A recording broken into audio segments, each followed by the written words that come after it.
حضرت عائشہ صدیقہ رضی اللہ تعالیٰ عنہ فرماتی ہیں ایک عورت تھی اور اسے نبی پاک صلی اللہ تعالیٰ علیہ وسلم نے وہ کلمہ پڑھ کے مسلمان ہوئی، مدینہ طیبہ آ گئی تو حضور نے مسجد نبوی شریف میں اس کے لیے مکان، ایک سادہ سا کمرہ ساتھ مسجد کے بنوا دیا، وہیں رہنے لگی۔ اکثر وہ سیدہ طیبہ کے پاس آتی تو حضرت عائشہ صدیقہ رضی اللہ تعالیٰ عنہ فرماتی ہیں وہ بڑی باتیں سناتی اور آخر میں کہتی وہ ہار والا دن بھی بڑا عجیب دن تھا اور میرے رب کی قدرتوں کا دن تھا، وہ بھی بڑا عجیب دن تھا۔ سیدہ عائشہ صدیقہ رضی اللہ تعالیٰ عنہ ایک دن فرمانے لگی کہ تو ہار والے دن کا بڑا ذکر کرتی ہے، وہ کیا دن تھا؟ تو خاتون کہنے لگی اماں جی وہ دن تھا جب میرے رب پر بھروسہ اور مضبوط ہو گیا، جس دن میرا اپنے رب پر توکل اور بڑھا، میرے ایمان میں یقین میں اور پختگی آئی۔ کہنے لگی میں ایک گھر کی کنیز تھی، نوکرانی تھی، اس گھر میں ایک بچی تھی جس کے پاس سونے چاندی ہیرے جواہرات کا ہار تھا۔ اس زمانے میں چمڑے کے اوپر لوگ ہیرے جواہرات لگاتے تھے، کئی دفعہ سرخ رنگ کے چمڑے پہ لگائے جاتے تھے، وہ بچی پہنتی تھی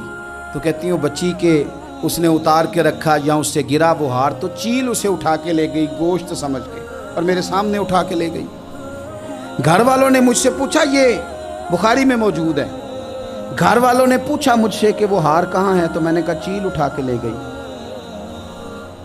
گھر میں کچھ چوری ہو جائے تو سب سے پہلا الزام کس پہ لگتا ہے؟ ملازمین پہ۔ کہتے انہوں نے مجھے بڑا مارا، بڑی تکلیف تھی، حتیٰ کہ میری شرمگاہ تک کی تلاشی کی، میری عزت اتنی خراب کی میں بتا نہیں سکتی۔ میں نے اپنی زندگی میں ایک واقعہ دیکھا، ایک امیر گھر میں چوری ہو گئی، ملازم کو اتنا مارا کہ وہ چارپائی پہ پڑ گیا، پولیس والوں سے اتنی مار پروائی گئی کہ وہ بیچارہ چارپائی پہ پڑ گیا اور پھر وہ اتنا بیمار ہوا اور کچھ دنوں کے بعد پتہ چل گیا کہ چور تو اپنا بیٹا ہے ان کا، پھر اس کا انتقال ہو گیا۔ اب وہ سیٹھ صاحب اور گھر والے آ کے مرنے والے کے کان میں معافیاں مانگ رہے ہیں، کان میں۔ تو میں نے ان سے پھر کہا تھا کہ یہ تو اب چلا گیا ہے، تمہارا زور چلتا تھا نا تو تم نے قانون خریدا اور تم نے اسے جتنا ہو سکا تم نے اسے مار پڑوائی، تمہارے پاس جو عدالتیں تھیں تم نے وہاں کارروائی کی، اب ایک عدالت قیامت کے دن لگے گی۔ یہ کمزور تھا نا، کچھ کر نہیں سکا۔ میرے نبی پاک صلی اللہ علیہ وسلم نے فرمایا سن لو، اگر سینگ والی بکری نے بغیر سینگ والی بکری کو تکلیف دی ہوگی نا تو قیامت کے دن اسے بھی بدلہ دینا پڑے گا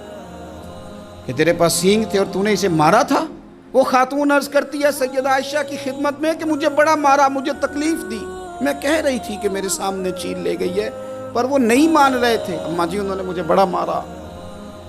حضرت عائشہ صدیقہ کہتی ہیں پھر کیا ہوا؟ کہنے لگی اماں جی جب کوئی میرا مددگار نہ رہا، مجھے تکلیف دے رہے تھے، رسوا کر رہے تھے، تو میں نے اپنے رب سے مدد چاہی،